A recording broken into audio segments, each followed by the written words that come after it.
Nous observons le monde pour le comprendre et pour pouvoir y évoluer. L'intelligence nous a permis de forger les outils pour comprendre l'infiniment petit et l'infiniment grand. Depuis plus d'un siècle, psychologues, biologistes, généticiens et neuroscientifiques la dissèquent, l'analysent, la mesurent. Nous avons inventé les ordinateurs, marché sur la Lune. Mais contrairement à ce que nous pourrions croire, notre intelligence individuelle n'augmenterait pas. Aujourd'hui, la science explore les différentes facettes de notre intelligence. Mais les scientifiques savent-ils vraiment ce qu'est l'intelligence ?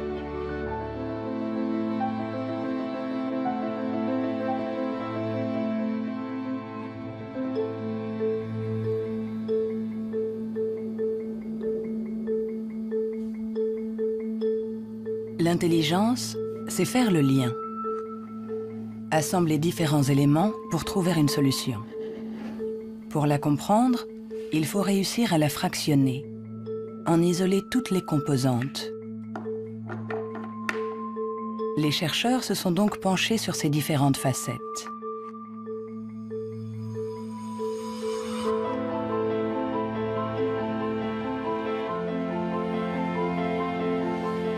Pour mesurer l'intelligence, une des premières idées a été de mesurer la vitesse à laquelle le cerveau réagit. C'est cette méthode que le professeur Teni Januis a utilisée. Il a comparé notre temps de réaction avec celui de nos ancêtres. Et les résultats de son étude ne sont pas en notre faveur.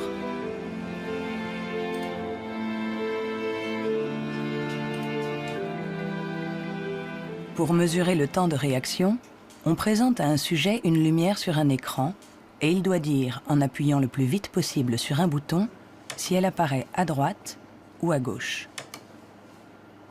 Ce n'est donc pas un réflexe, mais une information simple que notre cerveau doit traiter. Ces études sur le temps de réaction sont très anciennes. Plusieurs d'entre elles ont été faites entre 1860 et 1880 en Grande-Bretagne par Francis Galton, le cousin de Charles Darwin. Il a testé plusieurs milliers de personnes qui étaient représentatives de la population de l'époque.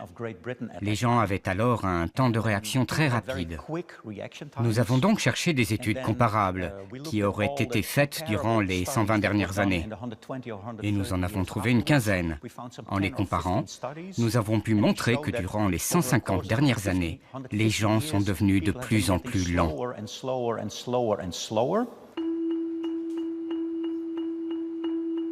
Pour le professeur Teni Januis, intelligence égale vitesse. Et notre cerveau mettrait en moyenne 50 millisecondes de plus que celui de nos arrière-grands-parents pour traiter une information simple. 50 millisecondes de plus, ça a l'air ridiculement bref.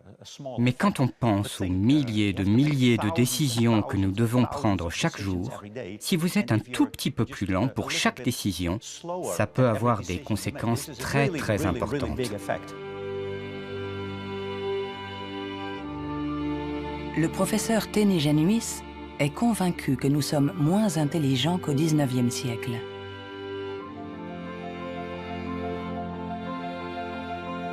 Il en voit la preuve dans l'incroyable inventivité de cette période, marquée par une explosion des innovations, de la créativité, des idées.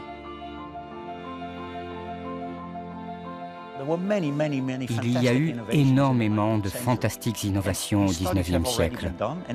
Des études ont montré que le nombre d'inventions par habitant était 4 fois plus important qu'aujourd'hui. Le professeur Teni Januis pense que notre intelligence est en panne. Elle décline depuis au moins 150 ans. Mais au XIXe siècle, Sir Francis Galton pensait déjà que les Anglais étaient bien moins intelligents que les Grecs de l'Antiquité, qui ne manquaient pas d'esprit brillant. Alors, Qu'en est-il des prédécesseurs des Grecs, les hommes préhistoriques? Eh bien, il est extrêmement difficile de mesurer leur intelligence. Pourtant, à l'Institut Max Planck de Leipzig, on essaye de répondre à cette question en reconstituant le cerveau de nos ancêtres de la préhistoire.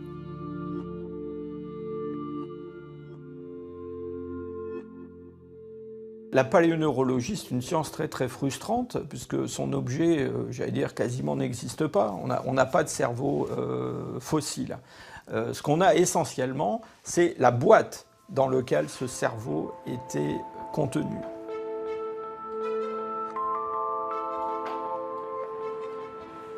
En comparant notre cerveau avec celui des hommes préhistoriques, les scientifiques se sont aperçus qu'il y avait des différences. Des différences de forme, mais aussi des différences de taille.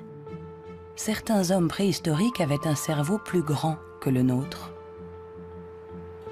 Quand on sait que tout ce que nous sommes, tout ce que nous pensons, nos souvenirs, notre personnalité, nos émotions, notre langage, tout dépend essentiellement de cet organe, alors est-ce que l'intelligence est directement liée à la taille? Il serait naïf de penser que il n'y a pas de lien entre la taille du cerveau et la complexité des comportements, entre guillemets, l'intelligence. On le voit dans le monde animal, hein, les animaux qui sont les plus intelligents, en particulier les cétacés, certaines formes de dauphins par exemple, sont des formes qui, dans le monde animal, ont de très grands cerveaux, un grand nombre de neurones. On retrouve chez eux quelque chose qui rappelle ce qu'on trouve chez les primates, les grands primates, et chez l'homme. L'évolution a fait croître la taille de notre cerveau pendant 2 millions d'années, pour atteindre son maximum il y a 15 000 ans environ. L'homme de Cro-Magnon, qui a peint les murs de la grotte de Lascaux il y a quelques 17 000 ans, était un Homo sapiens, comme nous. Mais de tous les Homo sapiens, il est celui doté de la plus grosse cervelle. En effet, la taille de notre cerveau aurait diminué par rapport à celui de notre ancêtre. Et pour certains chercheurs, nous serions moins intelligents que lui. Mais cette théorie est loin de faire l'unanimité. Moi, je ne crois pas qu'il y a une intelligence qu'on peut mesurer avec un centimètre et dire, voilà, il est aussi intelligent, ou il est plus intelligent, ou il est moins intelligent. Un homme de Cro-Magnon, il était intelligent pour être intelligent dans le monde où il vivait, et pas pour être intelligent dans une banque. Si on allait chercher avec la machine à voyager à travers le temps un homme d'il y a 25 000 ans, un Cro-Magnon, qu'on l'amenait aujourd'hui, il s'adapterait au monde dans lequel il aurait à vivre. Historically, you guys have struggled to adapt. Yeah, right. Walking upright, discovering fire, inventing the wheel, laying the foundation for all mankind. You're right. Good point. Sorry we couldn't get that to you sooner. Connie, your reaction? We live in a society where the individual ego and the group dynamic are in constant struggle. Response? Yeah, I have a response. What? Plus intelligent? Moins intelligent? Dès qu'on essaye de mesurer l'intelligence, tout se complique. Et pourtant, nous l'évaluons sans cesse. Dans les universités du monde entier, on enseigne ce qu'est l'intelligence. Et chacun d'entre nous, sans être un spécialiste, la mesure tous les jours. Vous mesurez l'intelligence. Si vous êtes célibataire, que vous allez dans un bar et que vous rencontrez quelqu'un, la chose la plus importante après le physique, c'est l'intelligence. Vous évaluez l'intelligence des gens quand vous parlez avec eux. Sont-ils rapides quand vous leur parlez de quelque chose qu'ils ne connaissent pas? Est-ce qu'ils comprennent? Mesurer l'intelligence en analysant les réponses, en évaluant la pertinence des actions, en comparant les individus. Une méthode qui a donné naissance au seul outil dont nous disposons pour évaluer l'intelligence, le quotient intellectuel, ou QI, inventé par Alfred Binet au début du XXe siècle. Alfred Binet était assez critique vis-à-vis des aliénistes, les psychiatres de l'époque, qui faisait des diagnostics pour juger du retard intellectuel avec des grandes catégories. Il y avait les idiots, ceux qui étaient le degré d'arriération le plus profond, les imbéciles ensuite, et puis les débiles. Et Binet trouvait que leurs critères étaient tout à fait contestables, très vagues, différents d'un psychiatre à l'autre. Il estimait qu'il fallait avoir des critères objectifs, qu'il fallait mettre au point une sorte d'instrument d'évaluation qui s'appuie sur des critères scientifiques. En 1905, le ministère de l'Éducation nationale demande à Alfred Binet de trouver un moyen de détecter les enfants en difficulté scolaire. Il n'avait pas de théorie sur l'intelligence, mais en observant ses filles, il a imaginé qu'on pouvait l'évaluer à partir du raisonnement, de la compréhension, de la mémoire. Ce qu'il a cherché à faire, finalement, c'est à trouver pour chaque âge les problèmes qui sont caractéristiques de cet âge. Par exemple, en leur présentant une image, en leur demandant qu'est-ce que ça représente. Alors, il avait remarqué que les enfants de 3 ans énumèrent ce qu'il y a dans l'image. Il y a un monsieur, une dame, un banc, un arbre. Que vers 7-8 ans, ils la décrivent, l'image. C'est un monsieur et une dame qui sont assis sur un banc. Et puis, vers 12 ans, ils l'interprètent.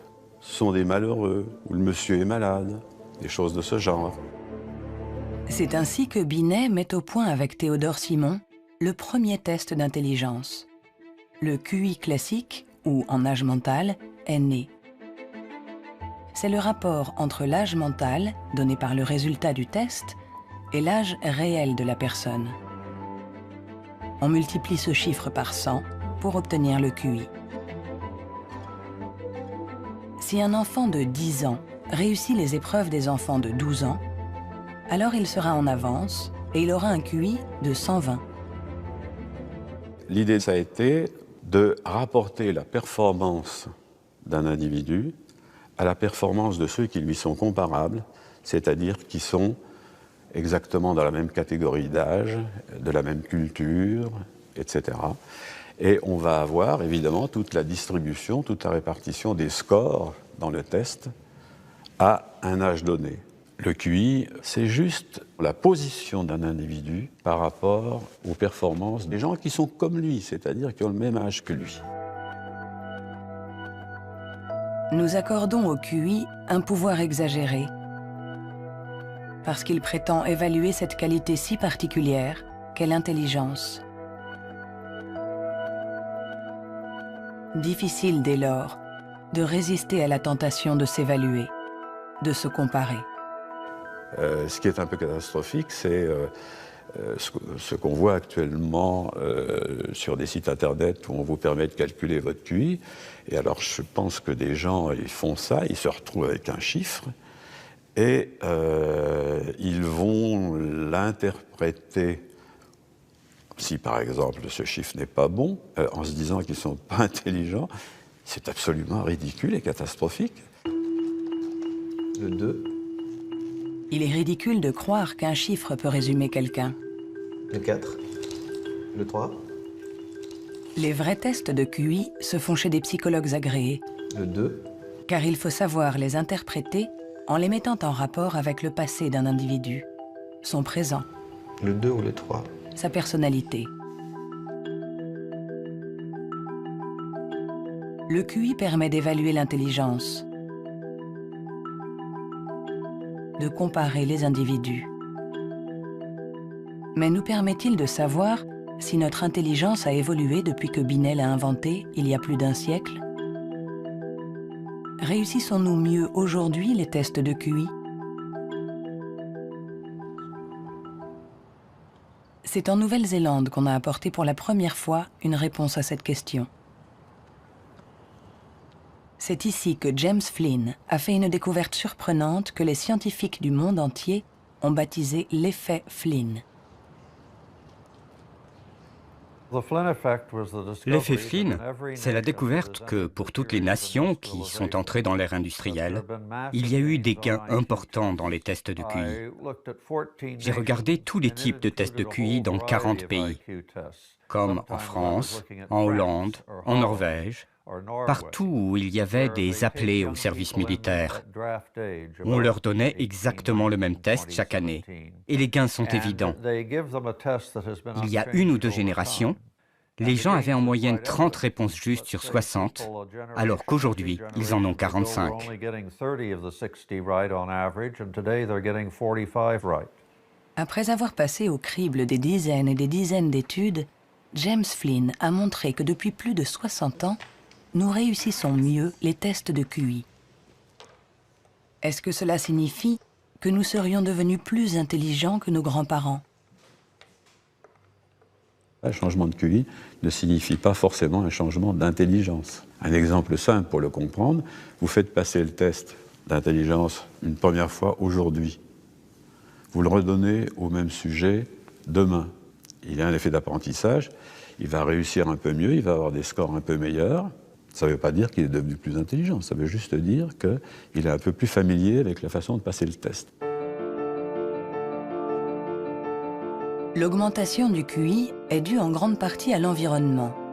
Une meilleure nourriture, une meilleure éducation. Notre QI augmenterait de 2 à 3 points par année d'école supplémentaire et la durée de scolarisation est passée en moyenne de 6 ans au début du XXe siècle à 11 ans aujourd'hui dans les pays industrialisés. Tous ces effets se sont additionnés et ont fait augmenter les scores de QI. Quand vous passez un test aujourd'hui, vous y êtes préparé dans la mesure où toute une série de facteurs vous ont donné la capacité d'utiliser votre logique de manière abstraite. C'est pour ça que vous pouvez regarder une suite de nombres et deviner le suivant.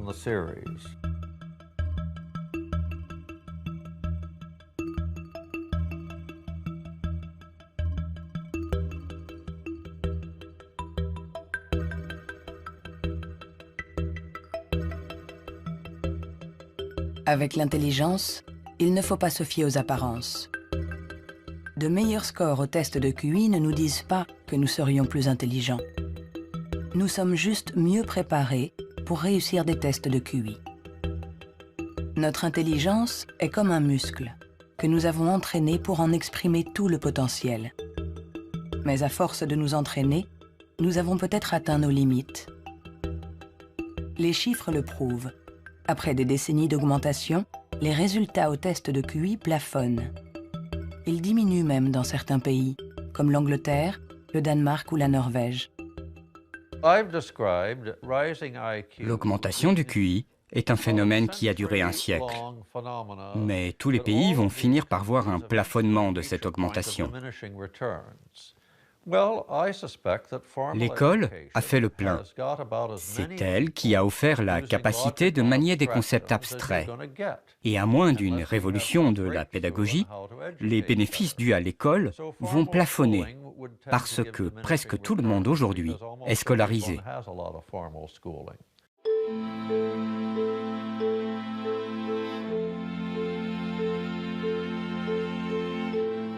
Un QI qui stagne. Des cerveaux plus lents, plus petits. Où en est notre intelligence? Les premiers outils permettant d'évaluer l'intelligence ont été inventés il y a plus d'1 siècle. On s'inspire toujours des théories imaginées par Sir Francis Galton et Alfred Binet. Mais aujourd'hui, nous pouvons aller plus loin. Plutôt que de mesurer ce que l'intelligence produit, intéressons-nous à l'organe qui produit l'intelligence.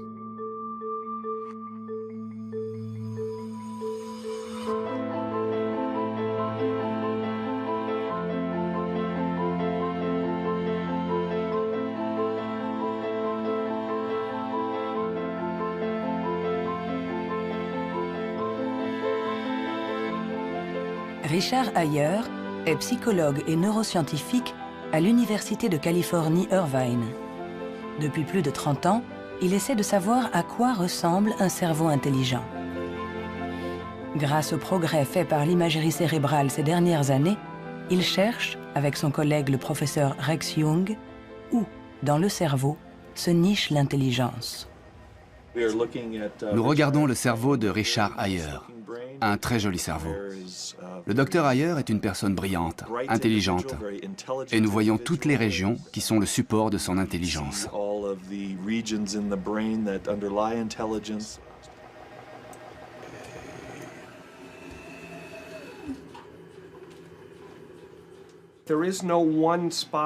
Il n'y a pas un endroit dans le cerveau qui soit le centre de l'intelligence. Les gens pensaient qu'il y avait un centre de l'intelligence à l'avant.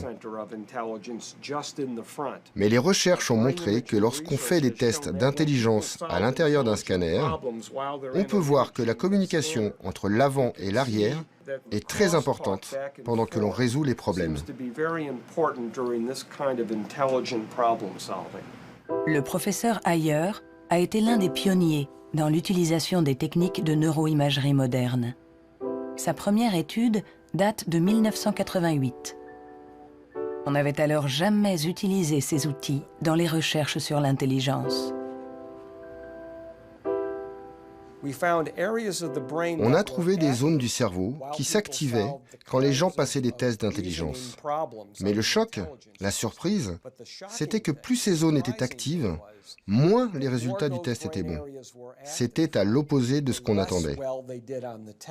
À chaque fois qu'en science, on a un résultat à l'opposé, c'est vraiment intéressant.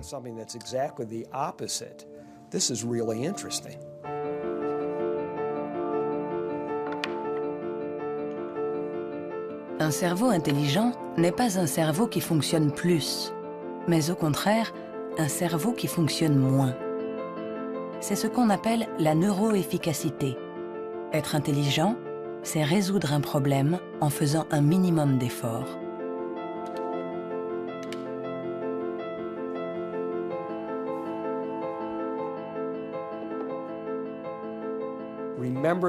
Souvenez-vous de la première fois que vous avez conduit une voiture.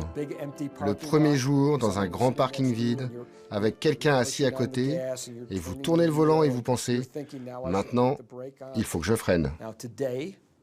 Mais aujourd'hui, vous conduisez au milieu de la circulation dans une ville que vous ne connaissez pas, et malgré ça, vous pouvez discuter avec quelqu'un. Votre cerveau est bien plus efficace pendant que vous conduisez. Donc, les hauts niveaux d'intelligence ne sont pas forcément liés à un cerveau qui travaille plus, mais à une transmission plus efficace de l'information entre les zones importantes du cerveau.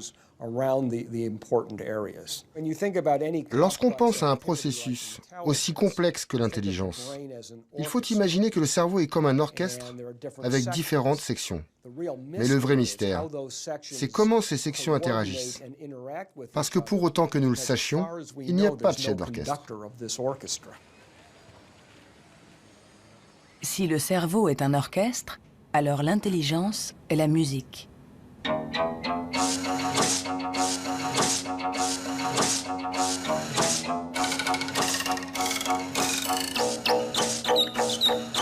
Nous commençons à déchiffrer la partition, mais nous ne savons toujours pas comment les musiciens parviennent à jouer ensemble. À l'université de la Sorbonne, le professeur Olivier Houdet est à la recherche de ce chef d'orchestre. Pour le trouver, il mesure l'activité électrique du cerveau pendant que des enfants résolvent des problèmes. Ce qui l'intéresse, c'est ce qu'il appelle les bugs de l'intelligence. Si vous présentez à un enfant ce dispositif avec 1, 2, 3, 4, 5 babars écartés ou 5 babars resserrés, et vous demandez à l'enfant, y a-t-il le même nombre de babars au-dessus et en dessous, jusqu'à 6-7 ans, tous les enfants du monde vont vous répondre « Ah ben non, il n'y en a pas pareil, il y en a plus là parce que c'est plus long ». Le cerveau de l'enfant est donc piégé par l'intelligence visio-spatiale, selon laquelle longueur est égale à nombre. Dans le cerveau, ça se traduit par le fait qu'on a des chemins neuronaux différents pour résoudre une même tâche.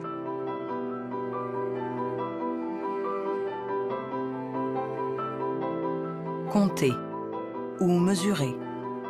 Il y a toujours plusieurs solutions à un problème. Et notre cerveau est sans cesse en train de lutter pour inhiber les mauvaises stratégies. Nous, ce qu'on montre ici, et c'est ça la découverte et l'originalité de notre laboratoire, est que l'inhibition, c'est sans doute le processus clé et positif de l'intelligence, parce que c'est elle qui nous permet de résister à nous-mêmes, en quelque sorte. Résister à nous-mêmes, c'est apprendre à contrôler les interférences qui viennent perturber notre intelligence. Le test de Stroop est une des méthodes pour observer ces interférences. Il consiste à donner la couleur d'un mot, mais attention, sans le lire. Bleu, jaune, rouge, jaune, vert, rouge, vert, vert, rouge, vert, jaune, jaune, rouge, jaune, jaune, rouge. jaune, rouge, jaune, jaune, rouge, vert, rouge, jaune, bleu.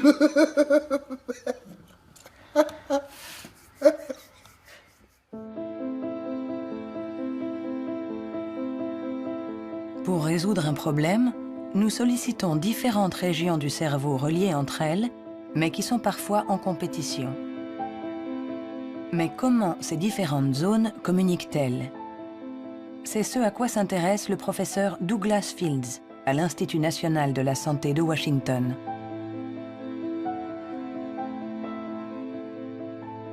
Le cerveau est fait de deux sortes de tissus, la matière blanche et la matière grise. Tout le monde a entendu parler de la matière grise. C'est là où se trouvent les neurones, sur une couche à la surface du cerveau. Mais en dessous, il y a des milliards de connexions, de câbles, des axones qui connectent les neurones. Et c'est blanc parce que ces axones ont une gaine isolante formée d'une membrane qui est de la myéline.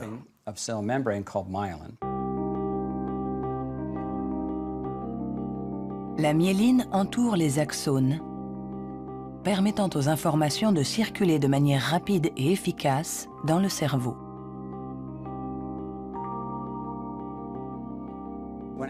Quand un enfant naît, son cerveau n'est pas mature. Ses fonctions sont minimales. Un bébé ne peut quasiment rien faire. Il ne peut pas se nourrir, il ne voit pas vraiment, il ne sait pas marcher ni redresser la tête. C'est parce que notre cerveau est façonné en permanence par notre environnement. Et une des choses les plus intéressantes avec la myéline, c'est qu'elle se forme après notre naissance. La myéline est essentielle pour que l'information circule de manière efficace dans le cerveau. Elle est donc essentielle pour notre intelligence. Mais aujourd'hui, la formation de la myéline est perturbée. Barbara Demnex, endocrinologue au Muséum d'histoire naturelle de Paris, a montré comment notre intelligence est menacée par un des fléaux majeurs du XXIe siècle, la pollution. Quel que soit l'endroit où vous vivez dans le monde, vous allez être exposé à des centaines de produits chimiques qui vont interférer avec l'hormone thyroïdienne. Cette hormone est produite par la glande thyroïde qui se trouve à la base du cou chez l'homme. Elle est nécessaire au développement du cerveau depuis les premières étapes du développement du fœtus jusqu'à un âge plus avancé, comme le mien, pour assurer le maintien de fonctions, comme la myélinisation. L'Autorité européenne de sécurité des aliments a analysé 297 pesticides. Plus d'une centaine d'entre eux perturbent le fonctionnement de l'hormone thyroïdienne. Tout comme le bisphénol A, les PCB, les retardateurs de flamme. Des produits chimiques avec lesquels nous sommes en contact tous les jours. L'équipe de Barbara Demnex a montré qu'ils ont la particularité de bloquer les récepteurs spécifiques de l'hormone thyroïdienne sur chacune des cellules de notre cerveau. Et les effets sont considérables. Ce sont des preuves solides. On a regardé, les scientifiques ont regardé, les niveaux d'exposition chez les femmes qui ont des enfants. On a comparé différents niveaux d'exposition et on a vu que les niveaux les plus élevés étaient associés à une perte de 5 à 6 points de QI chez leurs enfants.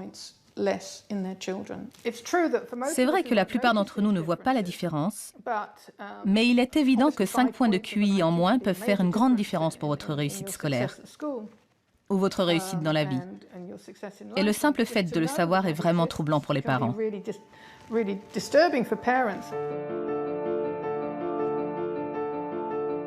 Notre intelligence nous a permis de créer un monde complexe au prix de la dégradation de notre environnement.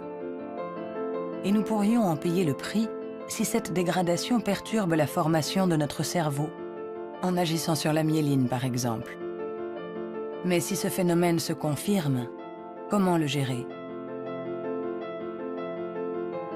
Pendant plus d'1 siècle, on a pensé que tous nos processus mentaux n'étaient dus qu'à l'activité électrique des neurones. Mais aujourd'hui, les neurobiologistes ont commencé à explorer un nouveau continent. Il n'y a que 15% des cellules du cerveau qui sont des neurones. Le reste, qui représente 85%, ne communique pas grâce à l'électricité. On l'appelle la glie. De nouvelles méthodes nous ont permis de voir avec surprise que les cellules gliales communiquent entre elles et avec les neurones. On est à la pointe des recherches sur le cerveau, car il y a là un changement fondamental dans la manière dont on pense que le cerveau fonctionne au niveau cellulaire.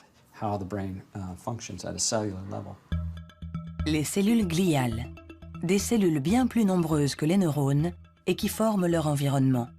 Certaines fabriquent la myéline. D'autres nourrissent les neurones et les protègent. On les appelle les astrocytes. Et une découverte inattendue a montré que les astrocytes jouaient un rôle dans l'intelligence. Tout a commencé avec un génie. En avril 1955, au Princeton Hospital du New Jersey, Thomas Harvey, médecin pathologiste, est en charge de l'autopsie de Albert Einstein. Et ce 18 avril, à 8 h du matin, il décide de voler le cerveau de celui que nous considérons comme l'incarnation du génie. Il espérait, en examinant le précieux organe, percer les secrets de l'intelligence. Après l'avoir conservé caché chez lui pendant 27 ans, il autorisa d'autres scientifiques à l'examiner. Et ils découvrirent quelque chose dans le cerveau d'Einstein qui était peut-être le secret de son intelligence. Le cerveau d'Albert Einstein a été examiné pour voir ce qui le rendait plus intelligent. Et il n'y avait pas de différence sur le nombre de neurones, sur la taille des neurones, il n'y avait rien. Mais son cerveau avait plus d'astrocytes. Et beaucoup de gens se sont intéressés au rôle joué par les astrocytes dans l'intelligence. Les astrocytes. Des cellules gliales identifiées il y a plus d'1 siècle. Mais ces dernières années, les scientifiques se sont aperçus que leur rôle était plus complexe que ce qu'ils imaginaient.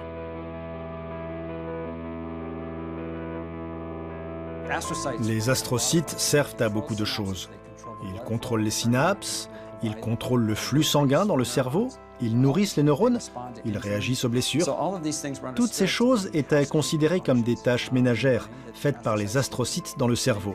Et plein de gens ne les prenaient pas au sérieux.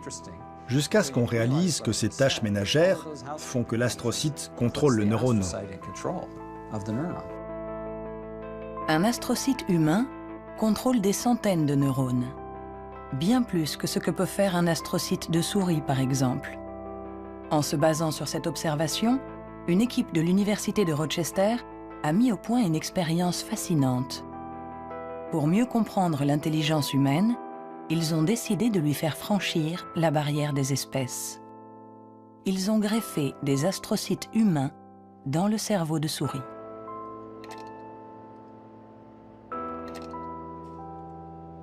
Nous avons effectué des greffes des astrocytes humains chez la souris. Et la greffe, littéralement, envahit tout le cerveau. Quand on regarde, par exemple, à l'âge de 1 mois après la greffe, on voit que la greffe est très discrète à l'endroit presque où on a greffé les cellules. Si on revient 1 an plus tard, tout le cerveau devient greffé On remplace littéralement toutes les cellules par les cellules humaines. On s'est rendu compte que ces souris sont plus aptes à avoir une meilleure mémoire et un meilleur apprentissage que les souris non greffées. Pour tester les capacités de ces souris au cerveau modifié, les chercheurs les ont placées dans un labyrinthe. Résultat, les souris greffées trouvent la sortie 2 fois plus vite que les souris non greffées. Cette expérience ne laisse plus la place au doute. Les astrocytes contribuent à favoriser la mémoire et l'apprentissage. Ils jouent un rôle clé dans notre intelligence.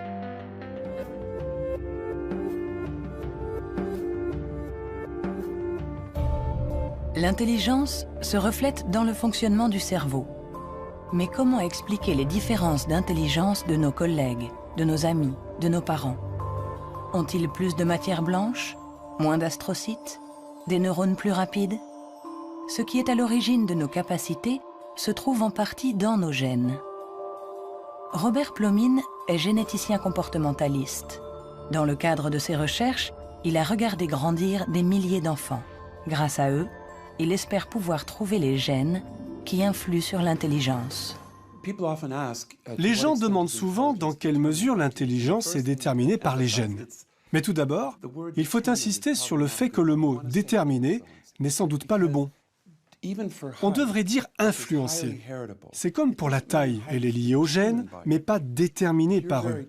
Si vous êtes grand, il est probable que vos enfants seront plus grands que la moyenne. Mais s'ils sont mal nourris ou s'ils sont malades, ils seront peut-être plus petits. Ce n'est pas déterminé, c'est influencé. Pour l'expliquer différemment, les gènes nous donnent un potentiel et l'environnement permet de l'exprimer.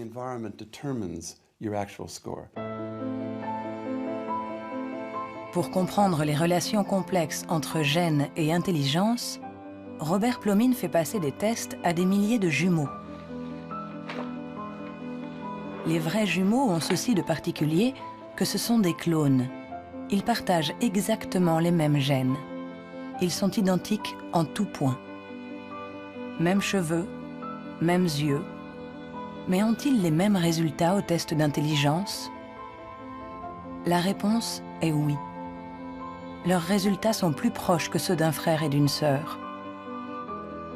C'est la preuve que même s'ils ne sont pas les seuls déterminants de l'intelligence, les gènes jouent un rôle crucial. La plupart des pays dans le monde, plus de 100 pays, disposent maintenant de registres de jumeaux, car ils reconnaissent l'importance de la méthode des jumeaux pour estimer l'influence des gènes. La prochaine étape de nos recherches est d'essayer de trouver les gènes responsables de l'intelligence. Pour cela, Robert Plomine utilise des puces à ADN capables de détecter plus d'1 million de marqueurs génétiques. En comparant l'ADN de tous ceux qui ont eu de bons résultats au test, il cherche à voir si certains gènes apparaissent plus fréquemment. Mais l'identification précise de ces gènes s'est révélée beaucoup plus compliquée que ce qu'il espérait.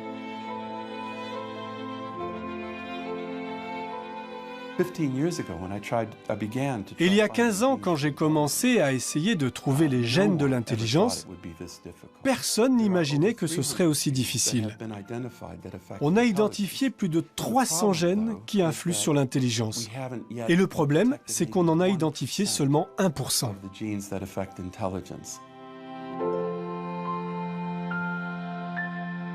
L'intelligence est influencée par l'interaction de plusieurs milliers de gènes. Ils forment un réseau d'une complexité inouïe, d'autant plus qu'ils produiraient des effets différents selon la région du cerveau où ils s'expriment. Avant, on imaginait le fonctionnement du cerveau en termes de zones.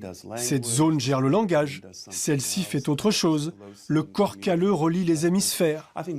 Beaucoup de gens aujourd'hui ont réalisé que c'était une fiction, que le cerveau agissait de manière plus globale. Et si on regarde ça du point de vue génétique, cela rend les choses plus claires, parce que la plupart des gènes qui agissent sur le cerveau affectent beaucoup de régions différentes. Nous avançons pas à pas dans la compréhension de notre intelligence. Les scientifiques affinent les outils pour la mesurer. Mais la question qui se pose est l'usage que nous en ferons.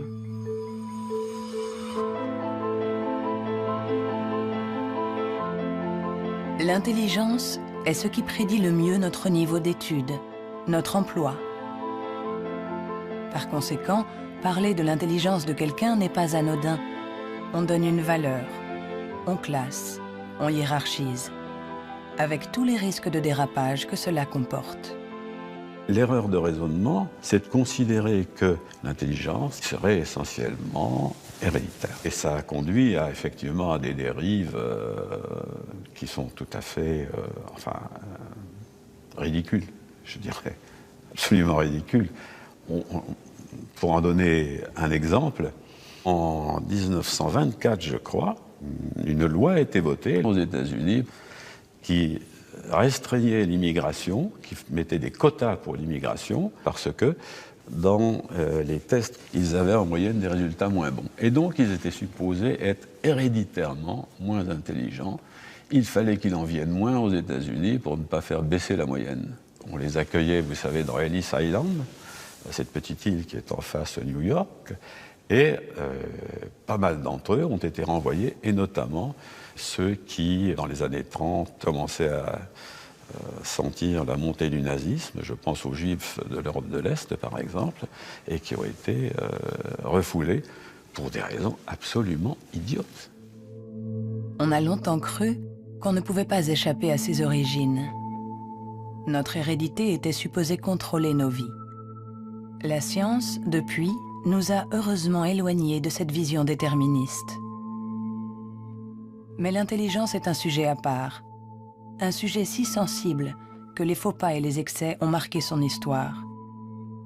William Shockley, physicien visionnaire, prix Nobel pour sa découverte du transistor, se montra moins brillant lorsqu'il décida de se pencher sur l'étude de l'intelligence. Dr. Shockley, if you could answer it yes or no, I would appreciate it. Do you believe that black people are inferior in intelligence because of their heredity?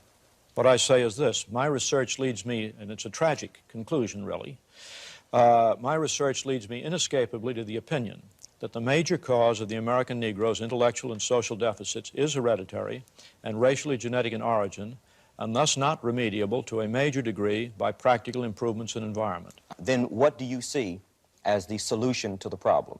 I would propose that you would offer a bonus to everyone to be sterilized. The offer is based upon the best estimates, best scientific estimates that one can have of any genetically carried disabilities. 1974, c'était tout juste hier, une époque pas si lointaine où certains se servaient du QI pour justifier des théories racistes, pour exclure ceux qui étaient différents. Joseph Chovanec est atteint du syndrome d'Asperger, une forme d'autisme qui peut cohabiter avec un QI élevé. Diplômé de Sciences Po, docteur en philosophie, écrivain. À 6 ans, il ne disait pas un mot. Aujourd'hui, il parle 7 langues, dont l'hébreu, l'arabe, le perse et l'azerbaïdjanais. Je fais partie de ces enfants qui étaient promis à la poubelle. Pendant très longtemps, on nous a dit que les personnes autistes étaient déficientes intellectuelles. On a posé presque comme synonyme déficience intellectuelle et autisme. Alors qu'aujourd'hui, on sait bien que ce n'est pas le cas. Chaque société humaine a besoin d'un certain nombre de hiérarchies, a besoin que les gens se démarquent un peu des autres. Et on a tendance à résumer un peu tout par un critère unique. Aux États-Unis, ce qui fait, j'allais dire, les qualités humaines et les hiérarchies, c'est le QI. En France, c'est tel ou tel concours administratif. Sous la Chine impériale, c'était les fameux concours de mandarinat. Mais tout ça, ça repose sur une idée centrale qui est fausse, à savoir qu'il y aurait une échelle unique de l'humanité. Et forcément, celui qui prône ce genre de théorie se place lui-même tout au sommet. C'est toujours comme ça. L'intelligence comme échelle unique de l'humanité. Mais peut-on résumer l'humain à une seule dimension? Peut-on réduire l'homme à sa seule intelligence? alors que l'intelligence elle-même a de multiples facettes.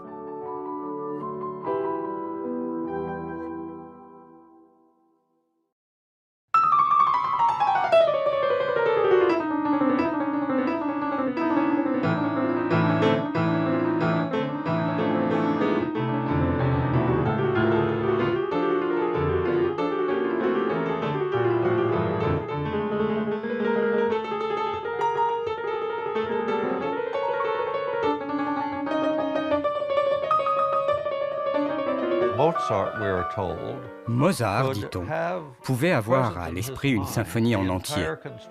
Si vous suivez une symphonie, vous devez suivre son développement dans le temps.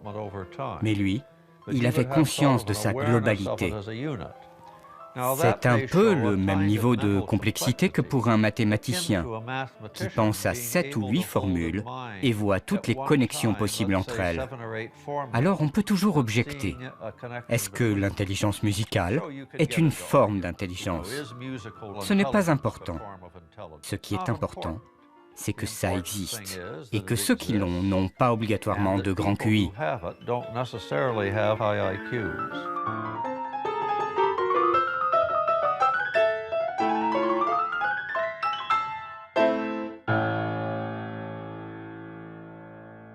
Il y a eu toujours une résistance à considérer qu'il y avait des formes d'intelligence différentes et une espèce de propension à vouloir déterminer un QI général, ce qui voudrait dire qu'on a une intelligence unidimensionnelle, voilà, et vous êtes plus ou moins haut sur cette dimension.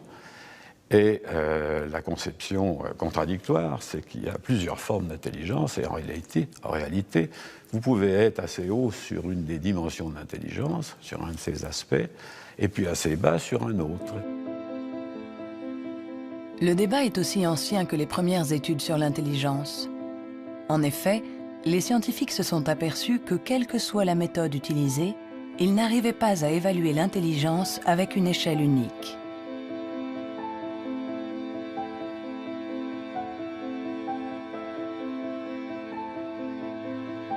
À l'Université du Nouveau-Mexique, le professeur Rex Jung est convaincu que pour résoudre n'importe quel problème, nous utilisons différentes manières de raisonner, que ce que nous appelons intelligence n'est que l'une d'entre elles. Je pense que la créativité est un autre mode de fonctionnement du cerveau. Je cherche à savoir si elle est différente de l'intelligence. Est-elle similaire? Est-ce que c'est la même chose ou bien est-ce différent? J'en suis arrivé à la conclusion que la créativité est un processus de raisonnement fondamentalement différent.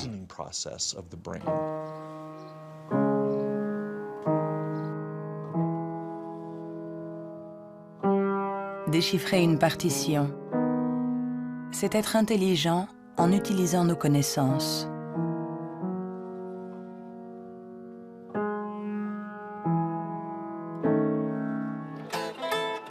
Improviser, c'est être intelligent en inventant, en étant créatif.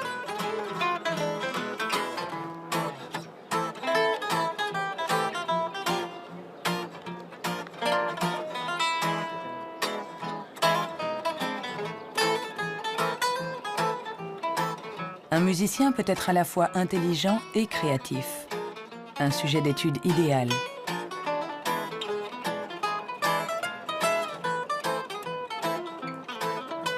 Le professeur Jung a examiné de nombreux cerveaux pour savoir comment intelligence et créativité peuvent cohabiter. Je travaille sur l'hypothèse que ce sont des partenaires et qu'il y a deux réseaux différents dans le cerveau qui coopèrent pour nous permettre de raisonner. L'un est un type de raisonnement intelligent, l'autre est un type de raisonnement créatif. Je pense que les deux sont extrêmement importants. Nous sommes très proches de comprendre comment elles fonctionnent. Notre théorie est que le réseau de l'intelligence se situe plutôt à la surface du cerveau. Avec la créativité, les choses sont différentes. Elle dépend principalement du réseau du mode par défaut. Le réseau du mode par défaut est un réseau qui se trouve plutôt au milieu, à l'intérieur du cerveau. Et ces deux réseaux échangent en permanence des informations d'informations pour nous permettre de résoudre les problèmes posés par le monde qui nous entoure.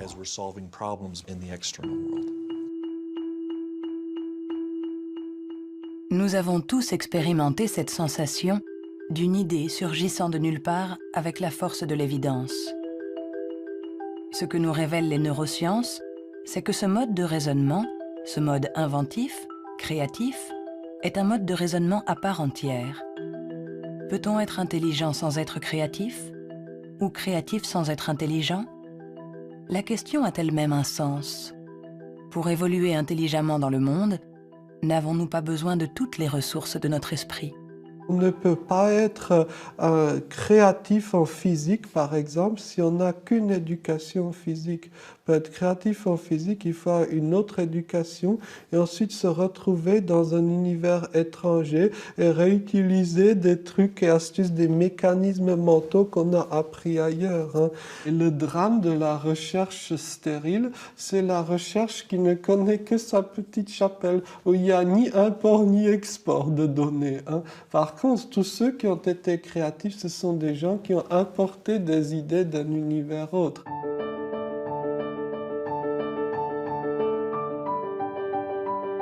Les liens se tissent, le tableau se dessine.